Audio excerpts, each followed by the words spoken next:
I mean, I would leave her just in case she does show up. It's harder to add them back in, no? Maybe it just There take, it is. take, just take them out. There you go, Let's go back to the beginning. All right, let's go ahead and bring this meeting to order. The time is 1:01. Today is August 21st, 2025. Welcome back, everybody. I hope everyone had a great summer. I've missed seeing y'all's faces. I know Dr. Carter's been crazy busy all summer, but welcome back, everyone. So let's go ahead and do roll call. Ms. Borboa? Jeffrey Anthony. Present. Catherine Arvizu. Present. Don Bell. Present. Owen Brosanders. Present. Cindy Coleman. Present. Luis Gonzalez. Here. Red Morrow. Here. Raghu Nandan. Present. Peter Norquist. Tiffany Rogers. Sophia Blue. Present. Erica Miranda Carter. Present. That's a room. Okay, and just a reminder to please speak into your microphone so that those joining us on Zoom can hear us. Do we have it moving on to item 2.03, agenda adjustments? Are there any adjustments? Okay, so we'll go ahead and move forward with the agenda as is. Call to the audience. Ms. Barboa, do we have anyone for call to the audience? We did not have any cards submitted. Great. Moving on to item 4.01. At this time, I will motion to take a break for the executive session. I'll second that motion. All in favor? Aye. Opposed? Alrighty then, so we'll go ahead and break for executive session, and after that, we will take a short break to view the new facilities vehicle that Dr. Carter brought for us to see.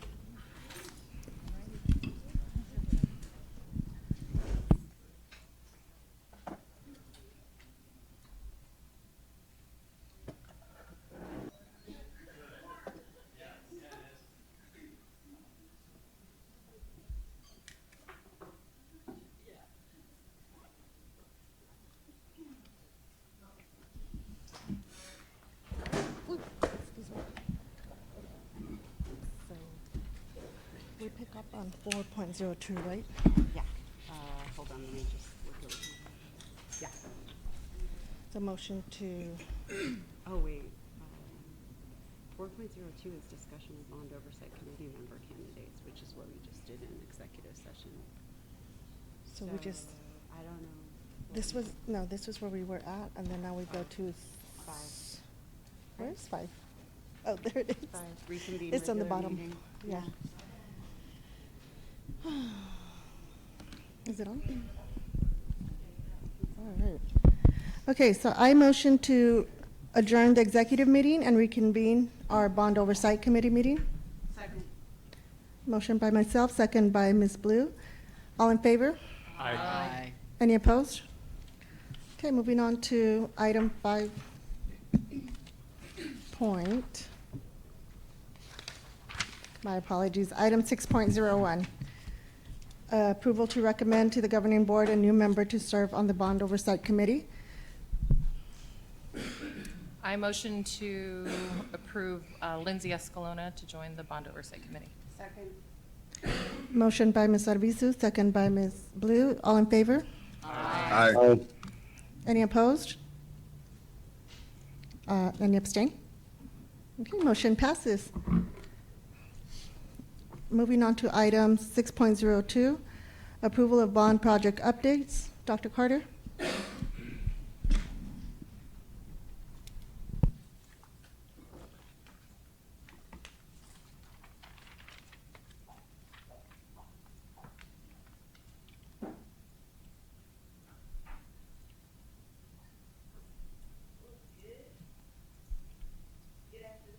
Yeah, the mic is testing. Yes. Good afternoon. I've missed you guys. I have. It seems like it's been a long, long time. So we have a lot to talk about, a lot to discuss. So we'll just go ahead and get started. Now, this is a little awkward for me because I'm used to, seeing both the video and you. So I will adjust as needed. In our presentation for today, as you know, I'm Dr. Charlotte Carter. I am the bond program manager. I've been here about 16 months or so, so I'm beginning to feel a little bit more. I still don't have the adjustment to the weather, so I'm working on that. But I definitely, especially over the summer, going to all the schools and just being a part of these various projects, have definitely put my toe into the waters, and I'm really loving what I'm seeing. So we're going to talk about grounding, the project status, bond communication, and key dates. And I will say I do have today some principles, because I think it's super important to get principal perspective as well as students. That's why I'm so elated by Owen as part of it. And moving forward too, one of the things I would like to do is have focus groups, surveys, things of that nature, because I would like more of the student voice as well. So we will continue that.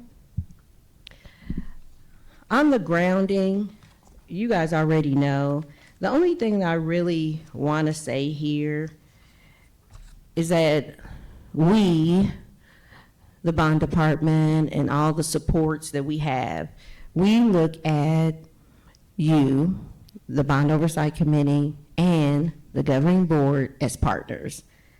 We work together. That's what I want to see. I want us to be able to make sure that we all know we're on the same team. And I want to say that from my experience, and I have been doing this for a long time. I'm a certified project manager, been doing that for 15 years, and actually certified and doing it longer than that, probably 6 years old, but no, that's true. Sewing dog clothes. It's a beginning and an end, and you try to get to the vision of the end. But this has been amazing. I mean, I really don't know how we got so much done. It's been amazing. And so I do want to just say that the reason that the job was interesting to me at all was for 3 reasons. I don't know if Ricky is on the line right now, part of the Zoom, but he had a really interesting post that talked about, you know, if you are a project management nerd and you love to get projects done, this is the place for you. We want someone that's accountable, transparent, and collaborative. And that's what we have tried to do. I can't tell you how many meetings, I mean, it's been hundreds, and I'm not kidding, of meetings that I've had with so many people. So hopefully, you know, that we still feel like, you know, if things are not exactly right, we could say it. We're respectful, but we also can make improvements. I mean, I am a huge, huge proponent of process improvement. And that's why I worked so hard to get a base. And I told you, and you will see, you go slow to go fast. And that's what we're starting to do. And we're going to have to go even faster. So, you know, the input that I'm able to get from principals and from students and from, you know, you yourself and your constituents helps us to make a repeatable process better. So I just want to say that we're here to be collaborative, accountable, and transparent. All right, so here we go. We have a lot of notes. And I'm not going to go over all the projects. I don't know how many people have seen the Bond Facebook page. Oh my goodness, that's wonderful. I, and mainly me, have posted as many projects as possible so you could see, because there was no way to connect to you, really. We had the newsletter, but I wanted you to see the progress as it was happening, because it was happening right before our eyes. And so I won't be able to talk about 85 projects right here and right now. I did provide you guys the status report, and Don, I think it was you, and then somebody else said something, I'm not sure, but I made really sure that we had good updates on there. I do want you to remember that I did this presentation a week and a half ago. So in construction and projects, that can be like a lifetime. So a lot of has changed. So that is the reason, if you ever wonder, well, why does Dr. Carter just say project notes and highlights? Because I want to give you what is hot off the press. Because when you go and look and you say, well, that doesn't look 20%, that looks like it's almost done. Well, it could be between the time that I submit this to you and the time that we actually meet. All right, so here we go. You guys ready? Yeah. All right. So one of the biggest projects that we did this summer was the domestic water line, which we have Catalina, Tucson High, and Sabino. And amazingly enough, I mean, this is the amazing part. I never did imagine, Damon can confirm, him and I did not imagine that we would have 2 major high schools with the project done before students come to the classroom. You guys don't know, these are $1 million projects, over $1 million, like 15, $1.5 million projects. And so what I always told people, I said, this is gonna go into the fall. What we will promise you, or what we can tell you that we can at least have, is we prioritize the areas of the domestic water line to make sure that for registration, because we have to have students and parents to be able to register, that area will be ready. When I tell you we have amazing project managers, Damon and team, contractors, and then they have subcontractors, work so hard, and they met and exceeded the date. You guys, we moved, and we'll have a little bit of confirmation about this. Back in November, Ricky, myself, Damon went to the regional assistant superintendents with this idea. You know what that idea was? To shut down schools. Nobody doesn't usually want to hear those words. Now, I do want to say temporary. So I said temporary relocate. Okay, but what we did is those campuses, we didn't want students on campus, we didn't want staff on campus, we needed just one person on campus that's part of the school team, which is the engineer. That's a hard sell here. Now in Tulsa, we did it as a practice, and we're gonna end up doing it as a practice. You'll see some of my recommendations.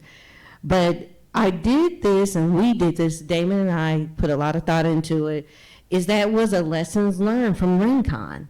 I asked the contractors, how can we do better? What would make this faster? How can we improve? And that was their suggestion.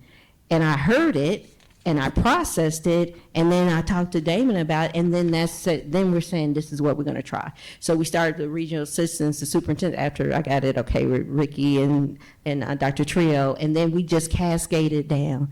And we moved staff the day after, the day after last day of school, and we moved everybody back July 14th.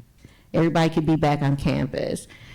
And it took so many departments to do that. It hits everybody. I gotta have movers. I gotta work with grounds. We have to work with custodians. It almost touched every area of the district. So to have that successful, and the goal is not to interrupt instructions, is amazing.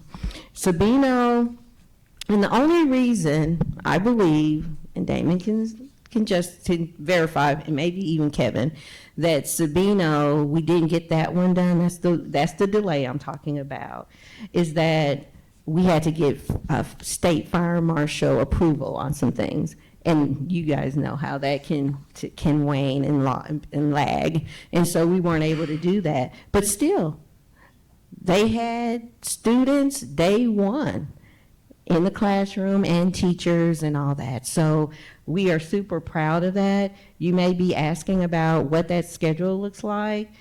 Well, because now that we're into the school year, we do have to make sure we minimize interruptions, because with domestic water line and sewer, as you can only imagine, there are smells and such, and we need to be cognizant of that. So we're doing things on break. So we'll do some things on fall break, and then we're looking at Christmas break, and then the complete. And so I do want to tell you guys my philosophy. I do not close down projects unless they are totally complete. So what that means is that we have documentation, we have it in our fixed asset, and like everything to turn it over. There should be a clear transition from a project to operations. And so the complete with closeout documents and everything will be what we're predicting is January of 2026. So that's the only, but we did even, our scope was much larger too with Sabino because we got reclaimed water. So as we're talking about the climate action policy, we're doing that. And you'll see that more and more. So that's the domestic water line. HVAC controls, we're at 94% complete. We are doing more, and I will be presenting in September a little bit of a different approach, and that some of those, so one thing by doing controls, it gives us an eye into what's happening at the schools. That can also help us to be proactive.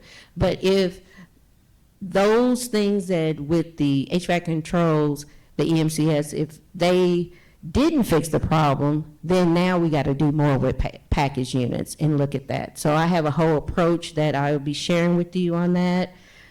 So we're not done. And the only reason why we're 94% on the HVAC controls is with Cragen. So I'll mention that, Don, for example, that one we were waiting on funding. So one of the things I told you, like when it's a funding thing, you know, we're waiting until we do a drop dead date and say, okay, we can't wait any longer. So that's the only reason why we're 94%. All the other controls are done. The HVAC kitchens, there is a little bit of delay, and we added scope on that too. You guys were a part of that. Remember we said we were going to do dish machines on 3 of the sites, and then we was going to do also the conventional ovens. And so we're waiting on the delivery of that. So to me, pretty much the project would have been done if we didn't have to wait on deliveries. And so I talked to Lindsay right before I came, and we have a plan and contingency. I always want to come to you with a contingency. So they are centrally providing the meals for the students, hot meals. So it's not just, you know, box lunch, hot meals to the students, and they are prepared to do that right now through August 29th. We're doing an inspection at Blemon on Friday. So, you know, the projects are moving. It's just that, you know, there can be delays at some times. But what I'm super excited about, I cannot wait. I'm gonna try to stage it. I don't know how I have to do it, but I want to see the employees when they come in that cool kitchen and have new appliances, at least some of the schools, but it's cool. I need a pic of that. I want a video of that, but they're super excited about having that and us rolling out that process. So security gates and fencing, this is, and I have to be honest, because one of the things that I told you, Dr. C, I'm gonna tell the truth. There has been delays in that for multiple reasons. However, we are on it. Some of the reasons had to do with internal processes. Some of it had to do with, it could be with vendors or various things, but we gotta go faster. 1,700 projects is a lot of projects that we're trying to do. And so what I will say, at this point, we have 8 schools that are complete, that we, let me see, 7 in process. I could tell you, let me make sure I got it. We was rushing. 7 that are currently in process that we're working on. And then we're going through that list of 32. So we will talk more about that. I'm having a problem finding it real quick in my notes. but we're making progress. I know the schools are feeling more secure, and so that's super important that that is happening. But I would like, and we are, working on getting the schools and the security faster. As you know, we have 3 major priorities. What are they? What are the 3 major priorities? I want to see if you guys remember. School safety, HVAC, safety, HVAC. A and A, what's the last one? You can't answer everything. I'm like a teacher. You can't answer all the questions. Owen, what's the third? Do you remember? Did we say technology? Was that one of them? Not quite. So that's the replacement, and this is the project you actually been on, replacement of portables to permanent structures. Remember? Rincon's one of the schools. Okay, so you guys know that the ones that are in process is Ross Rouge, Henry, Gale, Mary Meredith, Benilius, Vesey, and Johnson. The ones that we have completed, Sabino, Project Moore, Miles, Ford, Kellon, and if I say these wrong, please forgive me, Roberts, Naylor, C. Rose, and Tolson. So those are the ones that we have completed.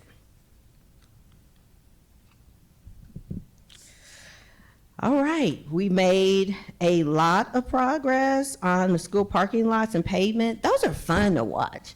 Like one day you go out there and it's just like a whole bunch of gravel and dirt, and the next day you go, there's striping, and I mean, it's really cool. So the only ones that we haven't done that were from our initial Q2, because remember that's a funding one, so those are partial bond funding and partial adjacent ways. And so the only ones that we're still waiting on funding is Gale and Pueblo. All right. So security window film current updates. This has been, I would say, a more difficult project for different ways. We learned a lot along the way, and we had a lot of vendors. I think the big thing, honestly, with security film is that we had more glass than we anticipated to be replaced. I mean, it was a lot of glass, so you can only imagine. So, and it was a lot of coordination. But guess what? We did not give up. We did not give up. And so I'm very proud of where we are with the various security film. We're about 7 schools away from, and it's just pieces of glass. I mean, we've done all the security film that we could do, but there's actually, today I found out there was 1 school with piece of glass. So right now we're just doing those walks. So I'm only closing out the ones in which TUSD walks. Not what the vendor says, but what we say. And so, and there have been, along the way, some different concerns, like cleaning up the glass after, different things, and not necessarily all safe haven. Some of it would be because we had to have contractors to put in the glass, we had contractors to cut the glass. So I am happy and proud to say that we're almost there. Next week, we should be wrapping it up with the schools. So, and also, can't remember the school. Joe, was it Whitmore? Not Whitmore. One of the schools, actually it was, I think, Whitmore. Joe, can you remember the school that they tried to break in but weren't able to break in because of the security fence? I said it right. I said it, Whitmore. Okay. You guys, there's a lot in my mind right now, if you only can imagine. But Whitmore, apparently someone tried to burglarize that school, and if I would have had the picture at the time I did the actual presentation, I would have had that. But they tried hitting it, and it did not shatter. That's what we want. That's awesome. That's what we want. So now I'm going to go into Joe. I've learned a lot from Joe, like all the safety stuff. But, we're taking a layered approach. I got to get taller too. We're taking a layered approach. And so we're doing the fence. that's a place in where we're trying to, be able to make sure that things don't happen, that they are not coming in, intruders. And then we got the film, and then we're doing pretty soon, and we're gonna talk about that coming up, about the security, technology, the cameras, the door access, talking about the alarms. So we're moving and shaking. It takes a little while. Again, be patient with us. I will be possibly proposing some additional security film coming up in a couple of schools and places. It's seemingly something that the principals really like, and hopefully you guys had an opportunity to look at the surveys as well. And then the last thing, I guess I have two more things. Artificial turf. So that has been such a huge, interesting project. Some of the projects that we do are not very glamorous. Let's use those words, right? Water, domestic water line and sewer, and those type things. But the fields have been for me, an interesting project altogether. And it's because of what you've done, because you guys voted in such a way that we're not just getting the minimal, we're getting the best. And we're also doing the goalposts as well. And then, there's been some other funding for other things that wasn't bond. But when I tell you these contractors are working so hard, I believe it's Mammoth. I went out on Sunday. Now, Dr. C, you don't never know when I'm coming out. And I like it that way. But I trust, but I verify. And I went out on Sunday, and they were working on Sunday. That's why I took that picture. I'm like, man, So, far as the dates, okay, Sabino, which we have the principal here, Kev, hi Kev, shout out. Okay, anyway, their first game is on August 29th, okay? The field is supposed to be completed on August 28th. Oh my gosh, that's awesome. So we're pushing it. So being the great project managers that we are, we have a Contingency plan. contingency. We better. Please, God. And I got to tell you that with the coordination of all these various projects, I'm reaching out to the directors and the people over those areas, because I don't have the expertise and I don't have any authority either. And so Herman House is the athletic director. He's been great.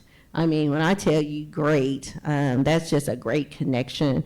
And so we have Santa Rita as a backup, and we had different things that went on with that. And at the end of the day, I called Kev. I said, Kevin, man, I may need to find a different alternative for the backup of the backup, And he said, Dr. C, all we need is the field. We can bring our own, PA system or mobile system, our speakers, we're good. So we have the backup plan for Sabino, just in case, because we do have, I believe, some people come from out of town, right? So we want to make sure they're comfortable and know where they need to be going. And then Pueblo, and Frank is so excited. He is so excited. I can't tell you. We did a What's Up at the bond office on Pueblo. I don't know if you guys saw it, but it's scheduled to complete on September 12th. Their first varsity home game is September 19th. So Mr. Herman House is also getting a backup for that, because you never know. I mean, things happen, monsoon, whatever. So we are, doing backups on that as well. Cabin upgrades. I went there 2 days ago, I want to say. Ben, when did we go to Camp Cooper? Like 2 days. All my days are going together. And when I say beautiful scenery and the amazing work they're doing in those cabins, raising the roof and the way it's looking. So we went right after school started. Now we're here. We went, a couple of days ago. And they're about 50% complete of that project. And they're projected to complete in March of 2026. So that's a very exciting project. And then the last one that I was going to report on is Carrillo rainwater drainage improvements. And my friend, my dynamic duo, Damien said it's at about 90%. And, you know, that's a delay too, because we wanted to have it before monsoon happened, but things happen. And what I'm excited about, though, is moving forward when this is fixed, they don't have to worry about water coming into the basement. So that's because of you. So real quick, I'm going to ask that my principals first, if Dr. Norma Gonzalez, she's with Catalina High. I wanted you guys to get principal perspective. I think it's better coming from the people that you provide the service for. Norma, can you come up? Can you guys give a round of applause? All right. Well, good afternoon, Dr. Carter and BOD Committee. Thank you for the opportunity. I'm the principal at Catalina High School. This first project completed at Catalina was the water line and sewer replacement. So not glamorous, but I can tell you the results are very pleasant. So the start of the school year was absolutely pleasant because we didn't have any smell that was, you know, coming from the sewer. All of our restrooms work. And we have new fixtures. So that huge improvement, huge. Even though we can't see it, the result is that we've had a very pleasant start of the school. I will talk a little bit about the process. I know I just have a few minutes, but just with respect to the process, it started really early on, December, I believe, where we came together with Dr. Carter, her team, superintendent, assistant superintendent, and our admin team, just to talk about what the project was going to be, what were timeline essentially, and every month we would meet, or probably even more consistently, we would meet before the project started, so that when the school did close, it was pretty much, we already knew what the process was going to be like, and so we, as a result of all of those meetings, the completion was on time. It's pretty amazing. It was on time. And I must say, it was pretty smooth just in terms of us moving to our receiving schools for the summer, our students going to the receiving schools for summer school, pretty seamless. And so, that was very, well, in my mind, I was just thinking craziness moving us to another site, but it worked out really, really well. I must say the receiving schools were very accommodating. So that was a pleasant surprise because, we're going into someone else's campus, but the expectations were met in terms of what did it mean for us to be on there. And, at least with one school, it was pretty, the hospitality was pretty amazing. So it was pretty, I would say, pleasant experience, truthfully. Given the scope of the work, it was pretty pleasant. I think one of the things that we discussed in terms of what could we do better is having the receiving school have a list of expectations. We did run into very little kind of snafus, but with a little bit of anticipation, and these are the expectations. If you're a receiving school, it should be pretty seamless. So I'm very impressed, and we're very happy with our new water lines. Thank you, Dr. Carter, and you all, of course, for approving that. Thanks. And now we will have Kevin Amadon with Savino.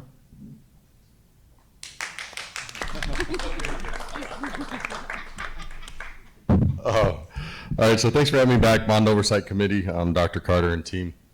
We, when she asked me if I could come speak to you all about some of the things that have been happening at Sabino, I was, something that I'm passionate about. I was of course, thankful that she gave me the opportunity, because there's been a lot of projects going on at Sabino. I think sometimes people look at it and they're like, dang, there's a lot of stuff going on up there. Are we, allotting the right amount of money? Are we putting the right projects in the right place? But what I can say is the projects that we had going on at Sabino have been a long time coming.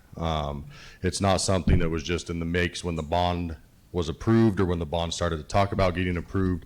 It's been something the Sabino community has wanted for a very long time, all the way back to the water lines. So when I was assistant principal at Palo Verde High School, our water lines were replaced there. And everything that we understood was Sabino was next, right? I wasn't at Sabino at the time, but they're like, yeah, you guys are gonna go first, and then Sabino's gonna get their water lines replaced. That was, I don't know, 10 years ago. And so there was a whole plan in place that they were working on to replace Sabino's water lines. Well, it never happened. The water came out of the pipes orange if we had a long break. What I did learn is it may have been subliminal or just me making stuff up in my head, but I remember when we came back to the site on July 14th, I went into our faculty lounge in the front office. I'm like, all right, this is the first time I'm gonna turn this water on. Let's see what happens. And I turned it on, and it wasn't orange. And I don't know if it was in my head, but the water smelled clean. And it was just, I was standing above the sink, and I was there to rinse something off, and I found myself just smelling the air, like you go outside and smell the rain, right? And I'm like, wow. And I'm going around the office. I'm like, go turn the water on. It smells clean. It's amazing. You got to go smell the water. They're like, our principal's crazy. This is weird. But then they went in there like, oh my gosh, it does smell clean. This is awesome.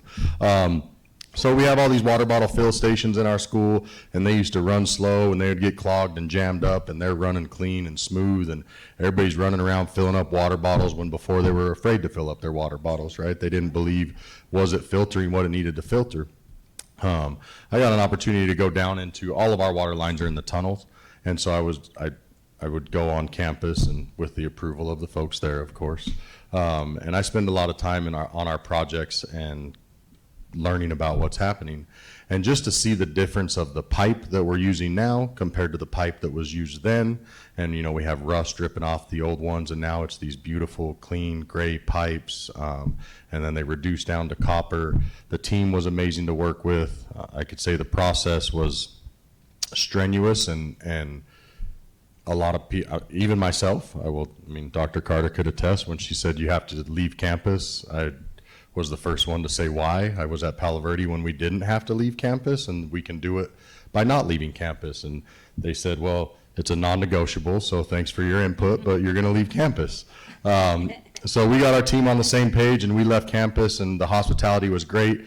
And honestly, it was the best thing we could have done, because it wasn't, we could worry about preparing for the next school year, getting our students through summer school, getting our freshmen through freshman academy, and we didn't have to worry about going outside to use a porta potty, or was the water on, or was the AC gonna work, or how far along the water project was. I could update my staff as I had meetings with Dr. C and the team. So it worked out really well for us.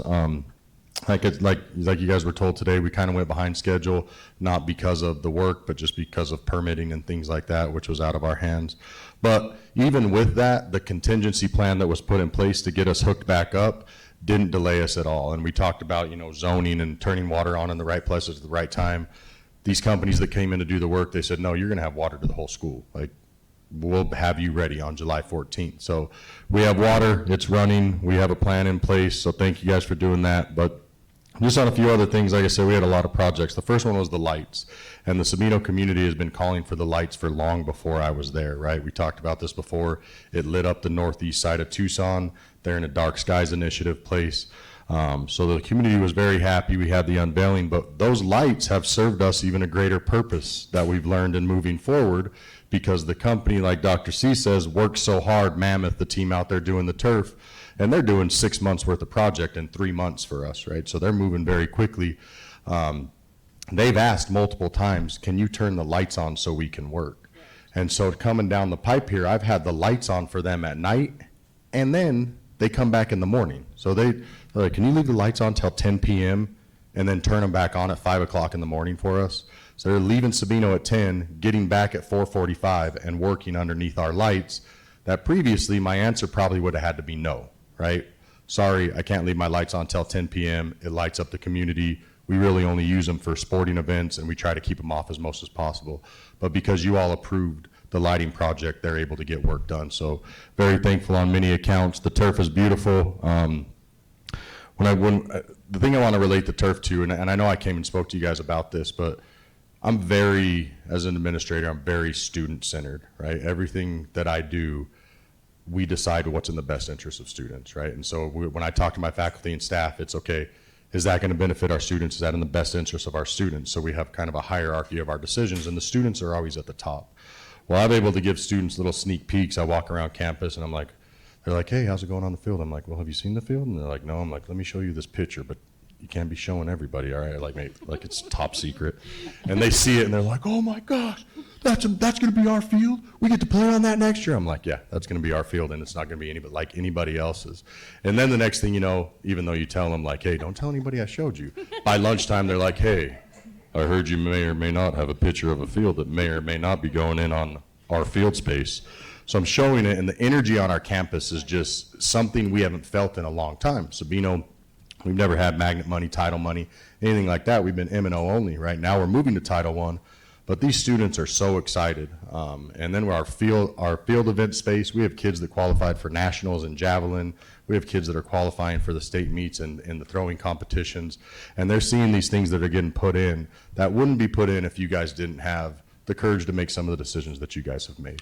Right? And so I want to respect you and thank you for that, and just say that I commend your work, because I know you could get scrutinized by people, and the decisions are tough, but we did get some of the glitz and the glam, and with some of the places that we're competing against in TUSD, we truly believe that the word's going to get out there, and people are going to come to our schools and stay in our districts because of some of the decisions the bond committee is making. So thank you guys, and thank you for letting me talk.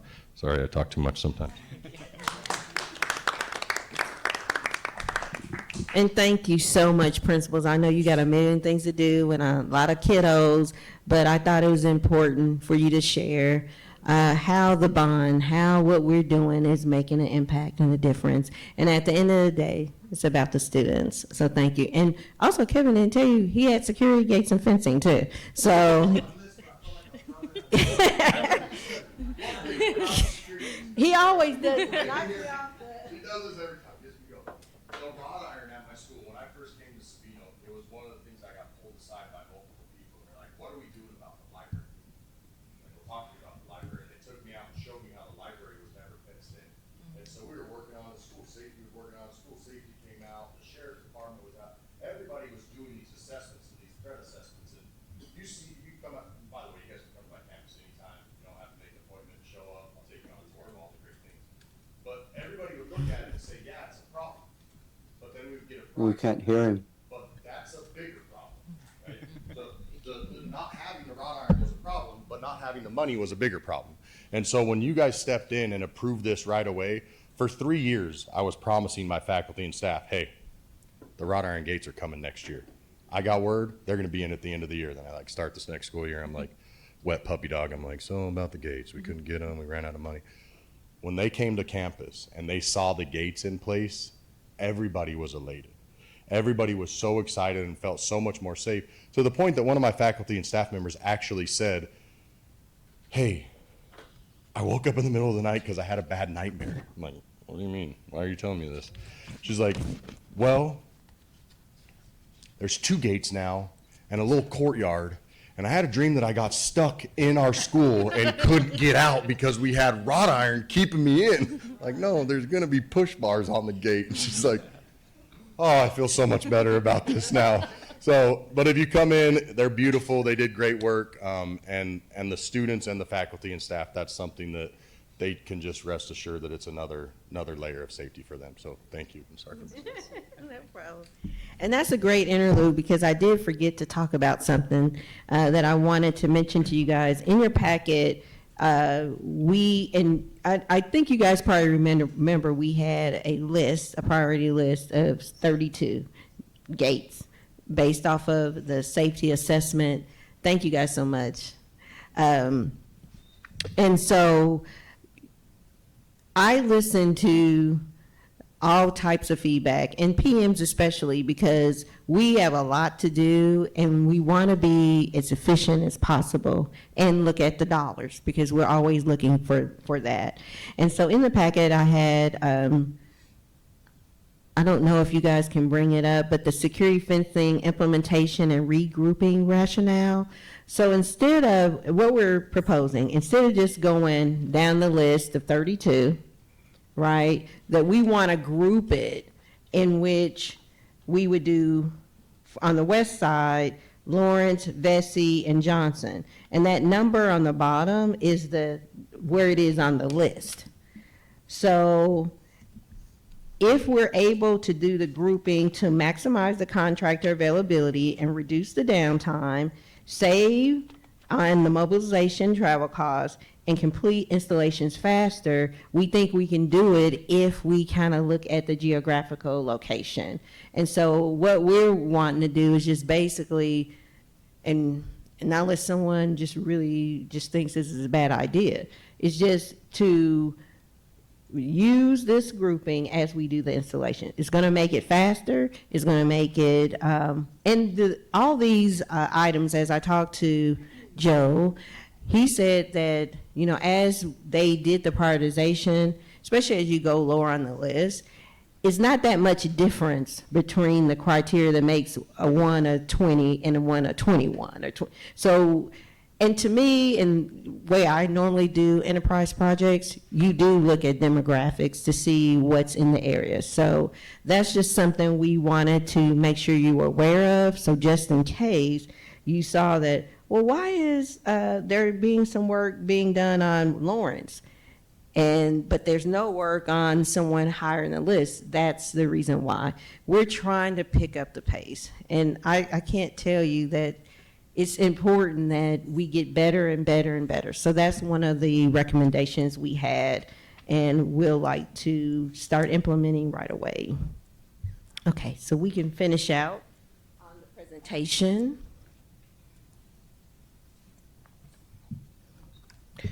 And I'm going to go a little faster because we got a lot to cover.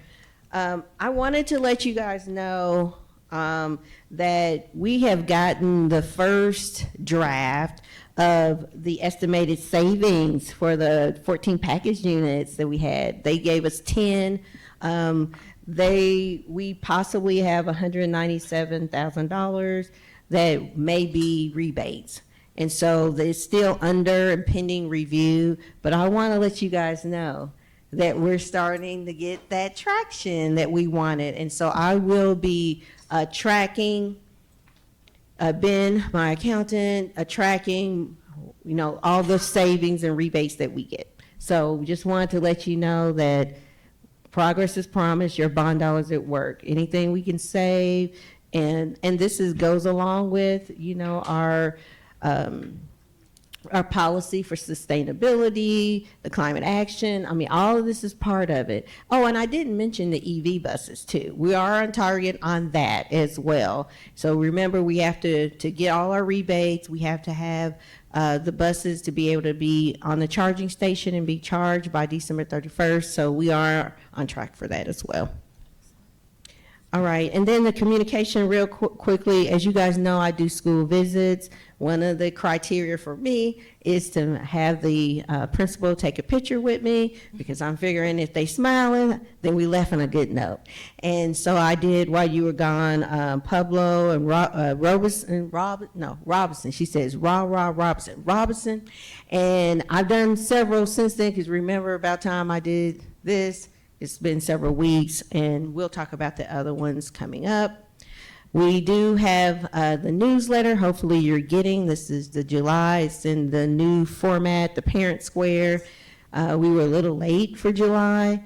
You guys may not know Denise, my administrative assistant. She is now moving to finance as their administrative assistant. So I do have a position open. It's a project specialist position. So right now there's a lot following on my small team. And I gotta say, Facebook page, I'm looking right now, I wanna be hot off the press as far as our likes and follows. So somebody said, hopefully it says, like, follow, and share. Like, follow, and share. So at the moment, because I'm trying to give you hot off the press, and I think the last time we were at 46, because I remember Peter said he would be 47, I believe. We right now have 117 followers and 67 likes. So that is awesome. And we do have an event to show the Bond Oversight Committee, as well as in the newsletter as well. There are key dates I really want to emphasize. We are in Q1, FY 25-26, started in July. We're going to have another Bond Oversight Committee, of course, in September 18th. But we are doing another virtual town hall. So you will be getting a link soon. That's going to be September 25th. Dr. Carter, I'm sorry to interrupt, but we're already a little bit over an hour into the meeting, and we need to move it along to make sure that we cover the agenda. Thank you. Yes, that's what I said. End of that. Okay. So that's end of that. That's all? Is there any questions, comments on any of the updates presented by Dr. Carter? I have one question, but I'll keep it very brief. Is there any other projects besides the fencing that you're looking to do grouping on? Or is that going to be like going forward in the future that that's going to be more of the like strategic plan is grouping? Yes, Okay. strategic plan. You'll get more of that as we move forward. Anyone else? All right, well, I just wanted to say really quickly, the principal got me a little bit emotional just because, orange waters, our schools should not have orange waters. It's funny, but it's not, and it's not like, because TUSD doesn't care about their kids, just lack of funding that we're in the situation. So I wanted to, while we approve the projects, Dr. Carter brings them, we're all doing our end. It's really the taxpayers that made this possible, and I wanted to take a moment to thank them for that, for making these projects possible. Sorry. All righty then. So, Cindy, did you I just wanted to say, when Kevin talked about Palo Verde, when I left there in 2011, we had orange water. The whole 25 years I worked there, I never drank from anything there because of that. So we are hitting our stride in really making things so much better for our kids. Okay, so at this time, I motion to approve the projects as, motion to approve all current bond projects as presented by Dr. Carter. I'll second. Motion by myself, second by Ms. Arvizu. All in favor? Aye. Aye. Any opposed? Okay, motion passes. All righty then, let's move on to item 6.03. Did I skip one? No. You're correct. Yep. Sorry, back and forth. 6.03, approval to recommend to the governing board the approval of the right-of-way easement agreement with City of Tucson Water at Sabino High School with authorization for the operations program manager to execute the agreement. Dr. Carter? We will have Bryant Nodine to give us this. Good afternoon, members of the Board Oversight Committee. I'm the Operations Program Manager for TUSD, and I handle the real estate, property management, intergovernmental agreements, and so on. This is a very small easement to extend a reclaimed water line to serve the new field. That's it. It's pretty, it's not really discretionary because easements have to be put in place if a utility is going in anyway. This one is only 10 by 25 to extend the reclaimed water line. But we're reporting it because we want you to know what's going to the board so that there's full transparency. So we'll continue to report these if you want us to report them. And that's it. Thank you. Do you have anything more? Thank you, Mr. Nodine. Okay, so I motion to approve the recommendation to the governing board for approval of the right-of-way easement agreement with the City of Tucson Water at Sabino High School with authorization for the operations program manager to execute the agreement. I'll second it. Motion by myself, second by Ms. Coleman. Discussion. I'm sorry? Discussion, Oh, if anybody has. discussion, is there any discussion? Do we Mr. want to Gonzalez? have him continue to come and tell us this every time? I'm sorry? Do we want him to come and continue to tell us every time that this happens? Is that something that we want? If it's short and sweet, I'm good with that. Okay. When I looked at the paperwork before the Right. meeting, I was kind of confused as to why we would have to approve this, because it seems like this is standard operating procedure. That's my only comment. So, can I? Oh, go ahead. It is, but this is the first time that we had it, and we didn't tell you guys anything about it initially. So I really didn't want anything to say that goes to the governing board, and they say, did the BOC know about it? And then you say, no, you didn't. What I would propose is that moving forward, when we're doing these construction projects, if we need to have easement, which is part of it, that we can go straight to the governing board, because, we have to do it. It's not an option. It was more of a courtesy, because I'm trying to be transparent. So do we vote now to not? Madam We Chair, have to present it? Mr. Gonzalez?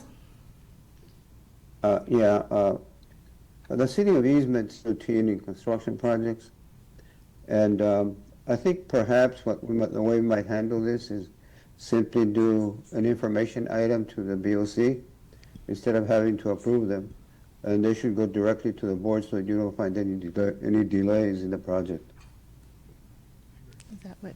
I agree, yes. Sounds good. I like that. Okay, so do we vote on that, or We have a motion and a second already to approve. to approve this thing? So do we have Well, to does change this need it? a formal vote, or is this just something that can be, No, I don't think it needs a vote. okay. It's just, So we just, a comment. We don't need to vote on this stuff. so we would only move on to the next item then? Yeah. We Just need an to vote on instruction this one to today. Dr. Carter. Okay. So since, is it okay to do the vote now? Yeah. Should we do a roll call vote? It's up to you. Okay. Jeffrey Anthony, Yes. Catherine Arvisu, Yes. Don Bell, Yes. Owen Brosanders, Yes. Cindy Coleman, Yes. Luis Gonzalez, Aye. Red Morrow, Yes. Raghu Nandan, Yes. and Erica Miranda Carter. Yes. Motion passes. We move on now to item 6.04, approval of Bond Oversight Committee meeting minutes for June 12, 2025. Does anyone need more time to review them? So with that, I motion to approve. A second? All in favor? Aye. Any opposed? Oh. Motion passes. So moving on to item 7.01, review of quarter one and quarter two fiscal year 2025-2026 bond projects and priorities. Dr. Carter? Yes, thank you again. This is pretty much, and maybe we should add it last on the agenda perhaps, but this is a standard. We can bring the document up. I gave you the proposed list for quarter one and quarter two for FY 25 and 26. That's all under repairs and upgrades. We have the domestic water line and sewer replacement, which we'll talk a little bit about that. We need to be a little bit more aggressive. I have 76, which I'm not going to be able to do 76. I can tell you right now in 10 years and be able to shut down schools. That's a lot. But I'm going to do as many as I can. Damon and I think we can do 6. We did 3, but we think we can do 6 with different contractors all over the summer. And it really needs to be over the summer to be able to get the results that we got this year. And so I'm proposing, and I'm starting out. Last time we presented this, actually, I think it went in the governing board in January. So we are in August, and if we can get agreement on the domestic water lines to schools, then that gives the administrators more time, more bandwidth to be able to plan for the summer. And the ones and this is based off the recommendations that we got from the facilities group in the order in which the need. It'd be Cholla High School, Miller, Mission View, Safford, K8, Saguaro, and Santa Rita.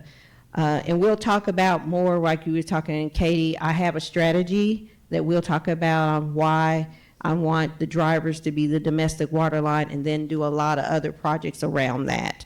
So that's about $10 million. We're getting ready to go over the furniture and equipment for Pister. And then I want to go ahead and finish out the interscholastic field, stadium lights, because the prices are going up after December.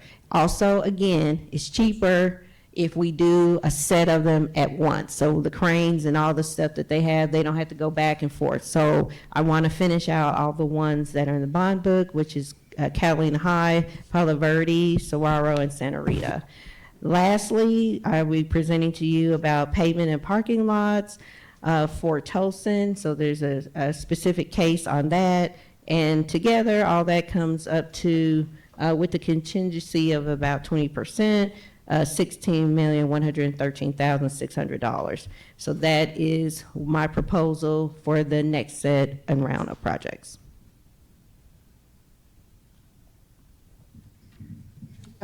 Thank you, Dr. Carter. Is there any questions or any discussion? Yeah, at risk of, I don't want to get too much in the weeds, but I'm confused. So you say you can't do all the sewer lines, right? Or so what's going to happen? And like, So we'll be talking about the proposal of what we want to do coming up. Right now, what I'm trying to focus on, can we get this next 6? And then the next, maybe even 2 more meetings, we'll talk about what the 10-year plan. So the thing is, we have a lot of projects. We have the environment that's changed, we have tariffs, we have inflation, and then we have our own capacity and risk.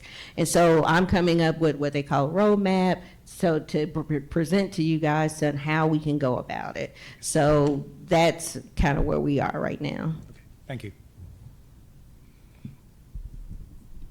I would just say maybe before voting on this, I know we should have done agenda adjustments at the beginning, but because these are study action items, can we do 7.02, 7.03, and 7.04 before we consider any action? That's fine. I mean, that's what I think was probably a little bit out of order. Sorry, I didn't do that earlier, but considering they are study action items, there's no Okay. forced We'd have to do action. each one separate? I'm sorry? Do we do each one separate? That's just what you're saying if we asking, right, to could- put, do you want to group them all? No. I'm just saying if we just pause on 7.01 because it is a study action item and we're not required to take action take on it at this action. moment. If we could talk about 7.02, 7.03, and 7.04 before any actions taken on any of them, We can do that. if that's Okay. okay. Is there any objection to that from anyone? Everyone's okay? Dr. Carter? Sounds good. Yes, ma'am.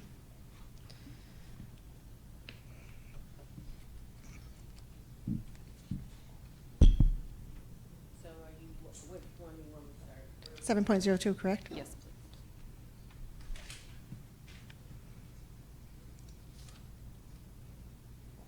All right, going back to the domestic water lines, and I kind of explained it. I did a BAI on it. I didn't try to do a full presentation. I think we already know what domestic water line and sewer is. We did it already. These are the priorities based on what we have been given for work orders, for facility conditions index, and the 5-year capital plan. So I take that information into consideration, and these are the ones I want to do. I would like for us to go ahead and approve this so we can give the school administrators the time that they need to do planning, because again, this means that if we do the same structure that we've done before, these schools, I would have to move the staff off campus. It's even sometimes instruments, it's a whole bunch of stuff. And so we need more time because we're doubling the number. And I want to make sure that the summer school's not impacted, everybody knows and been communicated properly.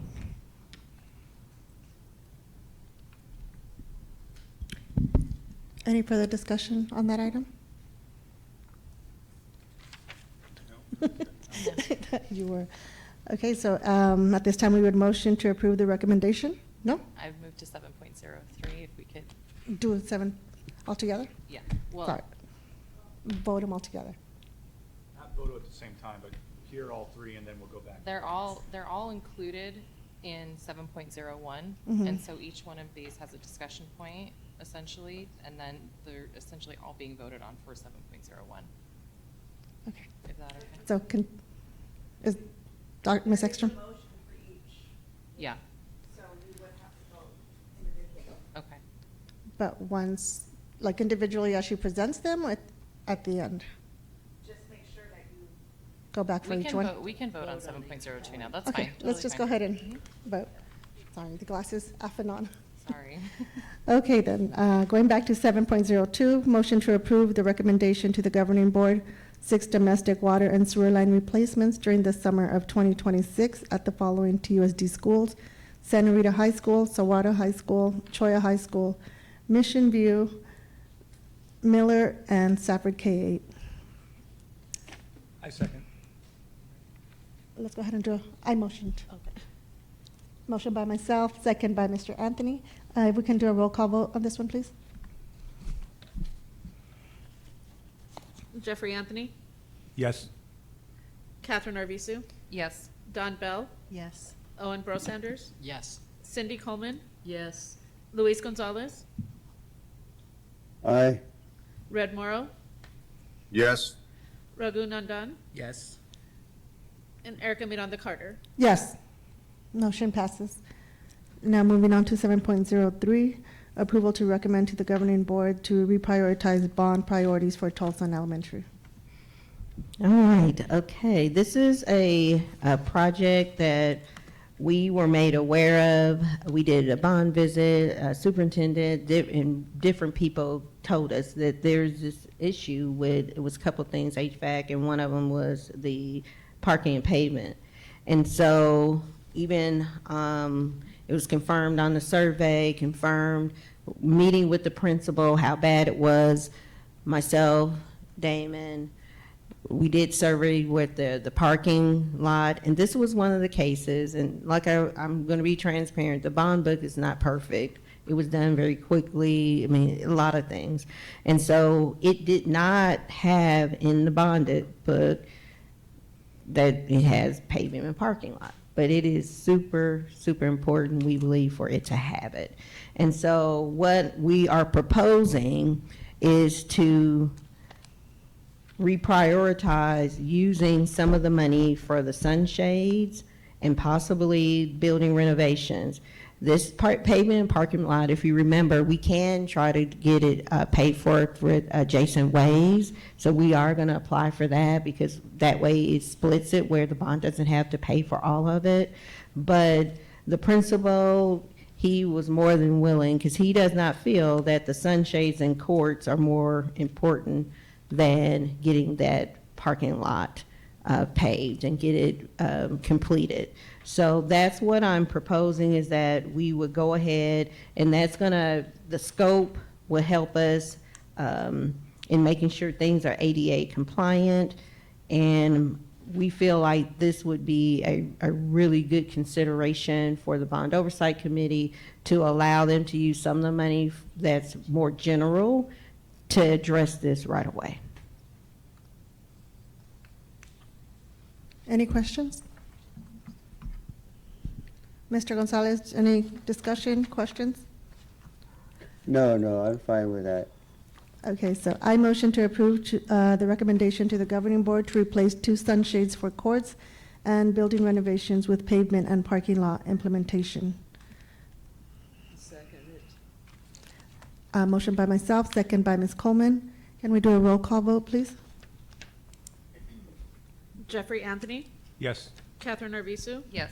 Don Bell, Yes. Owen Brosanders, Yes. Cindy Coleman, Yes. Luis Gonzalez, Aye. Red Morrow, Yes. Raghu Nandan, Yes. Erica Miranda Carter. Yes, motion passes.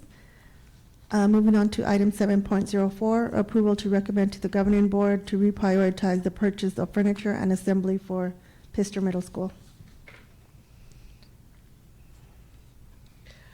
Okay, can we bring that up on the screen as well? While she's doing that, I want to, I did have it set up originally that Ms. Gunnels, the principal was going to be here to do call to the audience, and she got pulled away. So I want to read the statement from her. It's she's the principal of Pitster, and she says, as the principal of Pitster, I am so proud of the wonderful faculty, staff, and students who always try to do the best they can with what they have. Unfortunately, the best we have right now is not nearly good enough for them. Our students deserve better than broke down, mismatched furniture that is barely holding together. Year after year, we have to scrape together enough desks and chairs for our students. Every year, I find myself trying to repair and piece together student furniture, and every year there's less and less to work with. Our students deserve better than that. What's around us is what's within us, says author T.F. Hodge.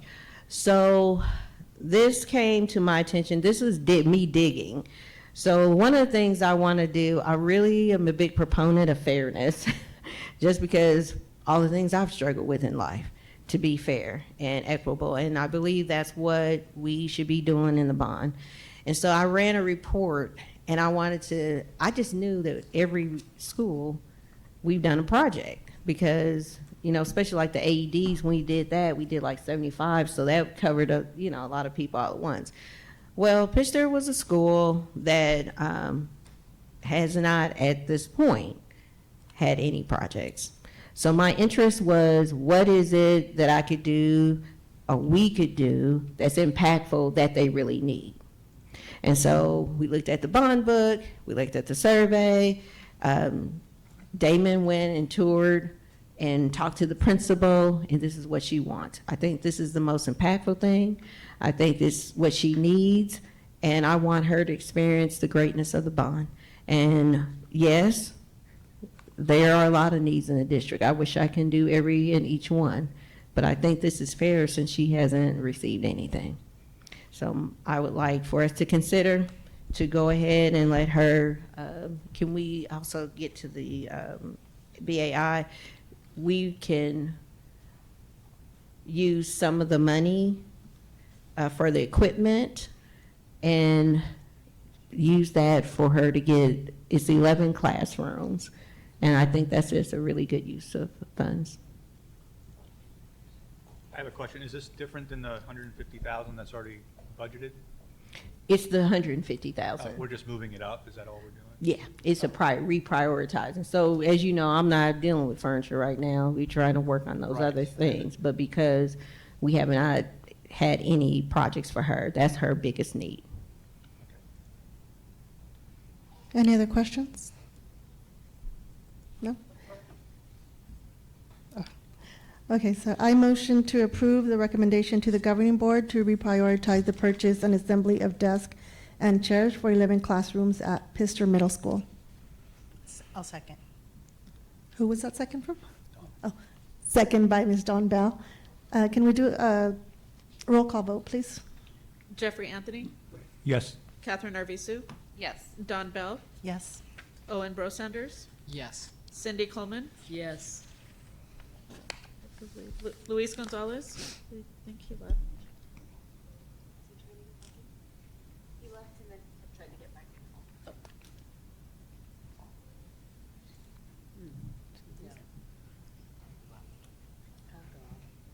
Mr. Gonzalez? There he is. Mr. Gonzalez, can you hear us? I can now, yeah. Okay. They are actually voting on the recommendation to the governing board to reprioritize the purchase of furniture and assembly for Pitster Middle School, and we're doing roll call vote. Okay, thanks. You're up. Do you approve? Yes, Okay. absolutely. Okay. Red Morrow, Yes. Raghu Nandan, Yes. Erica Miranda Carter. Yes. Motion passes. So now we go back to item 7.01, review of quarter one and quarter two, fiscal year 2025, 2026 bond projects and priorities. Dr. Carter? So we're going back to vote on the ones that we just went through, right? Is that what we're doing? I think so. Because we just went over. So, I'm sorry. So we just vote on this all over again? Yeah, on 7.01, we have to vote. You had a motion and a second on that one, so you have to vote on it. What's that? You had a motion and second on 7.01, so. So now we just take the vote? Now you take a vote, yeah. Can you do the roll call vote, Ms. Barbara?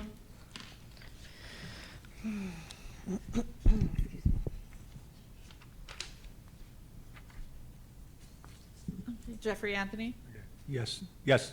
Catherine Arvizu, Yes. Don Bell, Yes. Owen Bro Sanders, Yes. Cindy Coleman, Yes. Luis Gonzalez. What are we voting on now?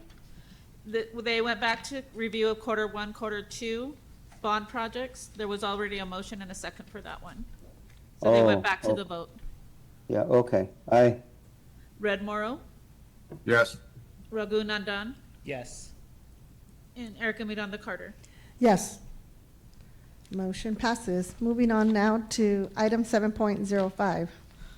Discussion on protocol for site visits for bond projects. Would anyone like to start that discussion? No? This was added to our agenda as it's come up in our meetings a couple times where some of us are showing up at sites requesting visits from principals, which is all great. My opinion is that creates, can be an issue with communication-wise. We show up saying, I'm with the bond committee, the principal thinks, oh, this person can help me, make things happen for me, but then I never come back to Dr. C and tell her, and nothing ever gets done. I feel that if we show up at there's many times she's put it out there, we can show up with her, even if it's not a project that's on the list, if it's a school that you want to visit, you can reach out to her. We all have her different ways of reaching her and communicate that with her. If we show up at a site, I feel that we should not be representing the BOC, that we should not be, we can all show up at any site as, regular civilians, but that is one thing that I would like for us to not be representing the BOC if we show up without Dr. Carter. I would like to encourage, if we are going to visit sites, let's not make more work for our principals. They already have so much going on. If Catherine shows up and then I show up tomorrow, then Cindy decides next week, that's a lot. That's a lot for them to stop what they're doing and take care of, show us around what's happening, what's been done. I don't know if this would be an item that we'd vote on or needs further discussion. I don't know if necessarily, I don't know how to say this. I don't think that there is, maybe it's been utilized the wrong way, but us representing the Bond Oversight Committee as a school visit, I don't necessarily think is a negative. I think that with proper notification and like a correct channel to do that, and like within a timeline of notifying yourself and the bond office, because and the principal at the site with like multiple day notification in advance, maybe.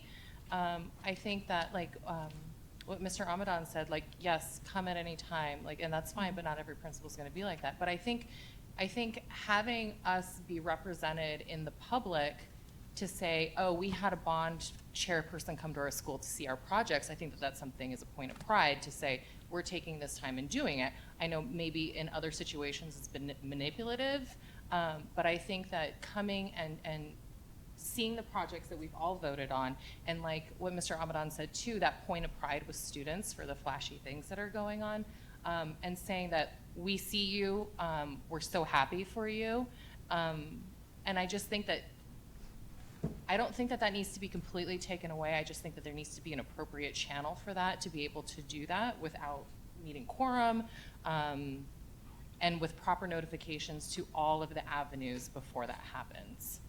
So what would be proper notification? And another concern I have is our board liaison, any of these visits should be done with our board liaison, Ms. Ekstrom, and not with, especially if we are going to say, I'm with the Bond Oversight Committee. Right. Those visits should be done with her and not through. Absolutely. Like, and so I'm just saying, instead of turning off that channel, like, let there be a way that covers all of those bases and saying, okay, It's going to be with our chair. It's going to be with yourself. Maybe it's going to be with Dr. Carter.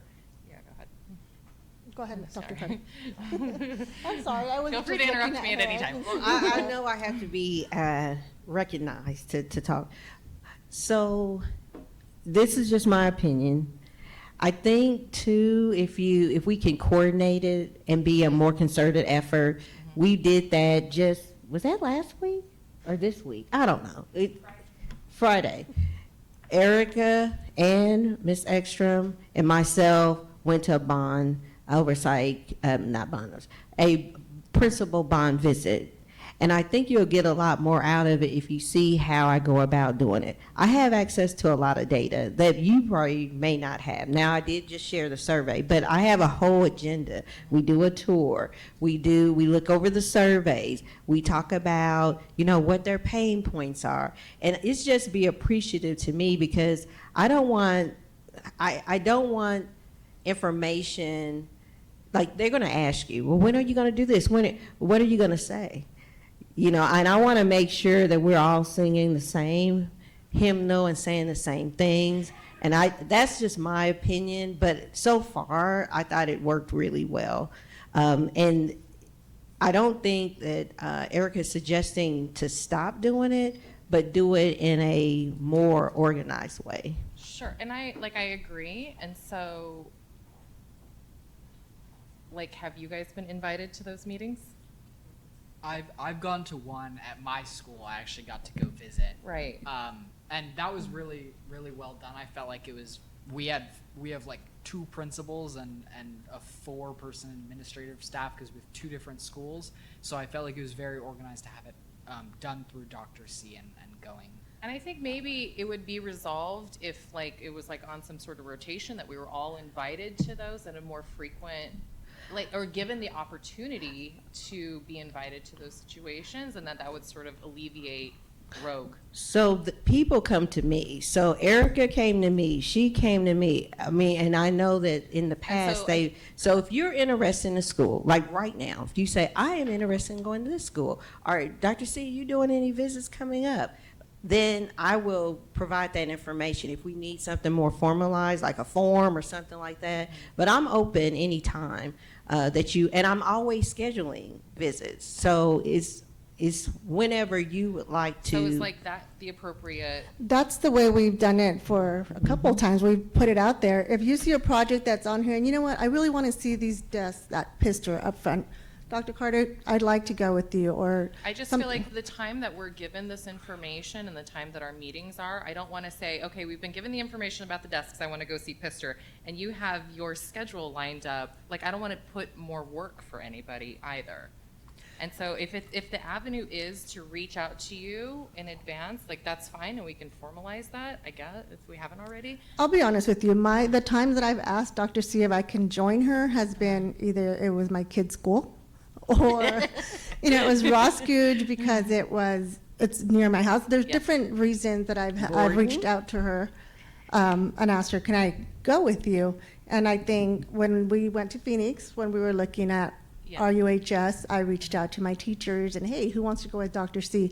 But I don't think there's really any formal process. It's just, I get that you don't want to throw her schedule off, but she's very accommodating, and she's very, she'll tell you, just call her up. What do you have going on this next month, Dr. C? That was another thing over the summer. I reached out to her and I said, what projects do you have going on? I know she had a full plate, and I was really interested in all these big projects that were happening. So she right away, these are the schools I'm going, these are the dates I'm going, if you'd like to go. And I go to the ones I can, and the ones I can't, I don't go.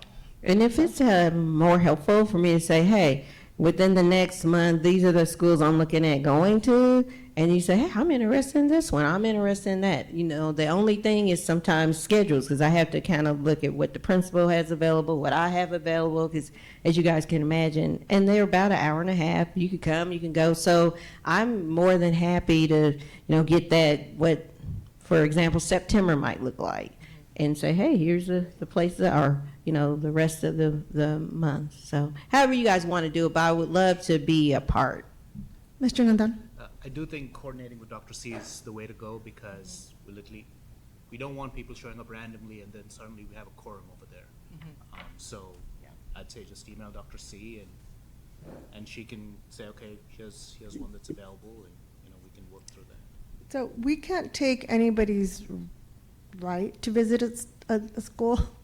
So if somebody wants to go, is that okay? Are you guys okay with them saying, I'm with the bond? I agree with what you're saying. It's nice for us to be out there and, oh, I had somebody from the Bond Oversight Committee see that. But I worry about that communication that should be going through Dr. Carter and won't make it. Yeah, through. no, absolutely. Like, I absolutely agree with you on all fronts. And so if that's the way that we're going to do it, I think that's great. It's like if we're going to be working or visiting sites in capacity of a bond oversight committee member, it should be with da-da-da-da-da-da.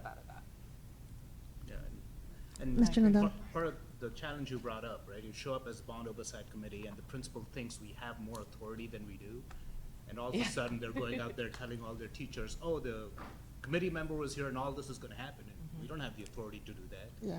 So I think that's the challenge we need to avoid in just showing up as a bond oversight committee member. I mean, show up as a parent, as a community member, that's Right. different. So. Ms. Bell, you wanted to say No, something? I agree with everything, what you're talking about. I don't know if we need to put some kind of process or policy in place for the committee members, but I think also I look at it out of respect for the teachers and the principals. We work with TUSD schools and principals, and we don't just show up. Like, we have to make appointments. And I think they have so much on their plate that it's not right to just show up. I mean, just to look for issues, right? Or just searching Right. out whatever you can find. It undermines us. Madam Chair? Mr. Gonzalez? Yeah, look, I agree with all the discussion here. I don't think you want to shut out any board member from visiting a school if they wish to visit. But I do think that they shouldn't be showing up unannounced at these sites. I think it's a pretty simple process that you can put in place here. Notify Dr. Carter. Dr. Carter says yes. Dr. Carter can accompany if she wants or not. She can call a principal and say, hey, so-and-so is going to be showing up if the individual goes by themselves for X purpose, for X reason, and that's it. What I'm concerned about here is a little bit of a different twist, and that is the last time that this occurred, it happened to be with a particular board member that had visited the school with one of the members of the bond committee, and nobody was, I suppose, notified about it. Now, it seems to me that created some conflict between some of the board members. And that's something that the board itself should be handling on how they want to, or maybe they already do have some protocol as to how to deal with that when they want to visit their schools. But I want to make sure that what we're talking about here is about this committee, not the governing board. I want to make clear that the process that we use, whatever process it is to notify Dr. Carter and then schedule a meeting and not show up unannounced, I think it's a good idea, but it only pertains to the bond committee. Thank you, Mr. Gonzalez. Ms. Ekstrom? As a governing board member, there's no problem between other governing board members going to a school. I think the problem is when a governing board member is taking a bond oversight committee member by themselves and representing the bond oversight committee and saying, we can change projects, we can do this and that without Dr. Carter's knowledge. That's the problem. So I think if, just my 2 cents, that if a protocol will be in place that the board or the bond oversight committee member contacts Dr. Carter and Dr. Carter attends with that committee member. I think it just makes it clean and it doesn't create any undue stress to the principal. I think it needs to come from Dr. Carter.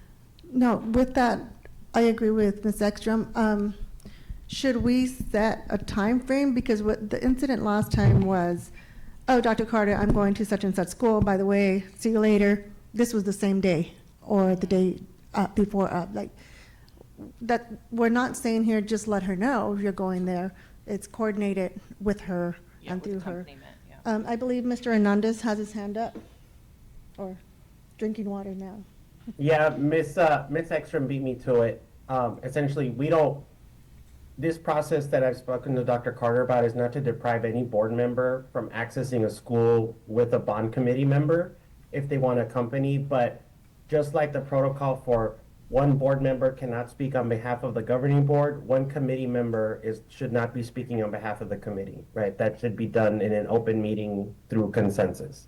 So, just to essentially to reiterate what Mrs. Ekstrom was talking about. And I agree with that. This is Luis. I agree with that. And we, as individual board members, need to be careful as how we handle a situation like this. If a board member calls me and says, I want to go to X school, would you come with me? I'm going to say, well, have you informed Dr. Carter that we would want to visit the school? You talk to them, or the board president, whatever the protocol is with the board. But I don't think we should go as individual board members here unannounced like that. I don't think it's good policy. So I agree with everything everybody's saying here. I just stay out of trouble or make people nervous or whatever the case might be. Let's follow a protocol. Ms. Coleman?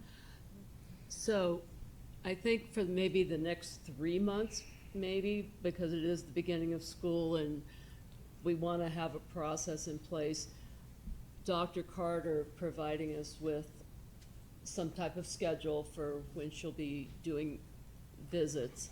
And that might be an opportunity then for us to let her know that we'd like to accompany, and then see how that works, if we're in tandem with her, and then we can reevaluate and decide if there's something else we need to do to keep the process smooth and clean. Okay, so at this time, do we want to vote on anything? Well, I would just say, like. Can I add something real quick, please? Ms. Arvizo was speaking. Oh. I'm sorry. Sorry, I would just say that what would stop anybody in the next 3 months from going and doing whatever they want then? You have to include that too. No. We have to include that in that too, like, all. From doing what? I didn't To, hear. like, from, what would stop anybody in the next 3 months from like going rogue? If we don't have something in place, Nothing. yeah, I think yeah. we should make some type of determination. That's what Okay, I'm yeah. suggesting. is- Okay, and then have it, well, It could be 2 months, but Like, I let's totally- I like- develop a process.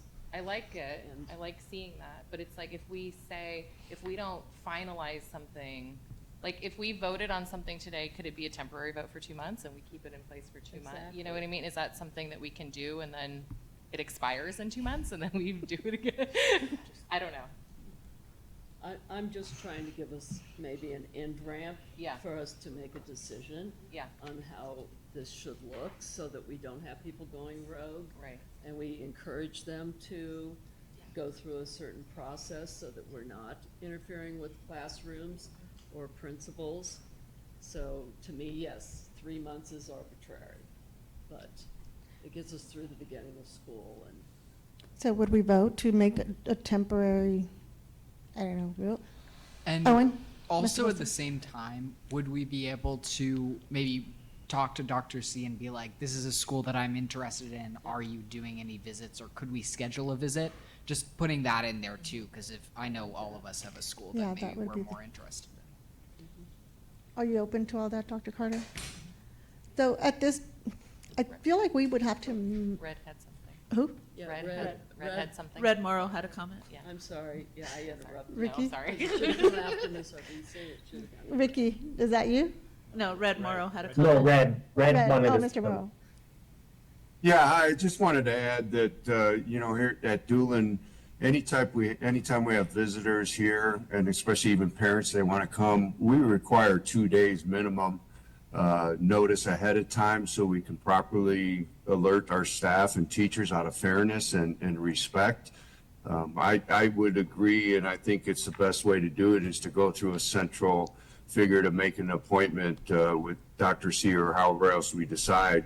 But just to show up and say you're on a committee that you need to look at. It's one thing to be a governing board. We got to accommodate that when they show up.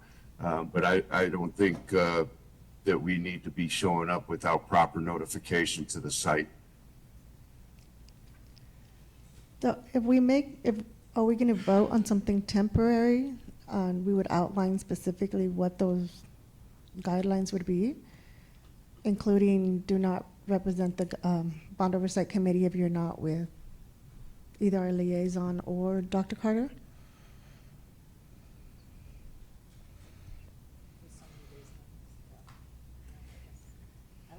I don't know. How about if we put together a proposal for the next meeting? Yeah. With So for this next month, anybody can visit? We can go rogue? Well, no, I would say we've got to trust our committee to do the right thing. And the right thing we're establishing here is, hey, give notice, right? Don't just show up.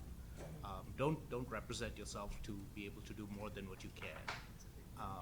And then in the meantime, let's put something together, because I don't want to put a proposal in place and then, that's really not what we want to do. And then we come back next meeting and change it. But at least I would hope that all of us understand what this discussion was about and what the stress is when we randomly show up at a site. And hopefully we do the right thing over the next 30 days, and in the meantime, we put a proposal in place. Well, I think that's the best thing, and I'll get with Mr. Ross to see what would be the proper writing for us to to make that rule or whatever it is. So for now, I'm going to count on you all to be on your best behavior and not show up at any sites without Dr. I just want to Carter. make a comment that, it's first I've heard this, but I'm disappointed in the board, or that this is even having to be discussed. I just don't understand why this level of professionalism isn't being taken by every board member. I just want to make that comment. Thank you, Mr. Anthony. So is everybody in agreement with that? For now, we'll all go through Dr. Carter, reach out to her. If you have a specific school that may not be on her list, you can ask her, and she can put it, in the back of her brain with all the other stuff, things that she, scheduled it in. Ms. Ekstrom is also open into scheduling things if her schedule of it is open. Everybody has her email, but she should be the board person that we contact, anything relating to Bond Oversight Committee. So at this time, we're not going to take a vote or anything. We'll put that on the next agenda to do something a little more formal. Thank you all. So now we'll go ahead and move on to item 8.01, review of 2025 bond principal survey results. Dr. Carter. Well, thanks to everybody. I know it was a lot on the agenda, and I knew that we may end up doing something for the next agenda, but I put as much as possible just in case.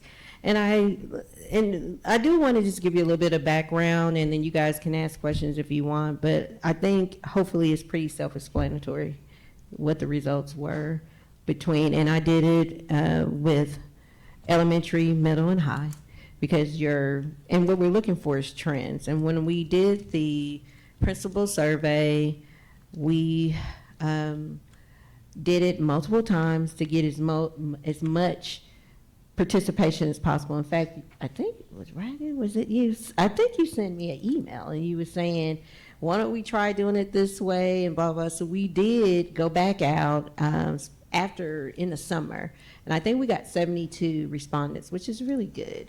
A couple of schools that get very little with the bond, and some of them participated, some they didn't. But I really appreciate it because I use that as part of the talking points on the actual meetings. I mean, because you always wonder, where do they do that data? Well, we're talking about it.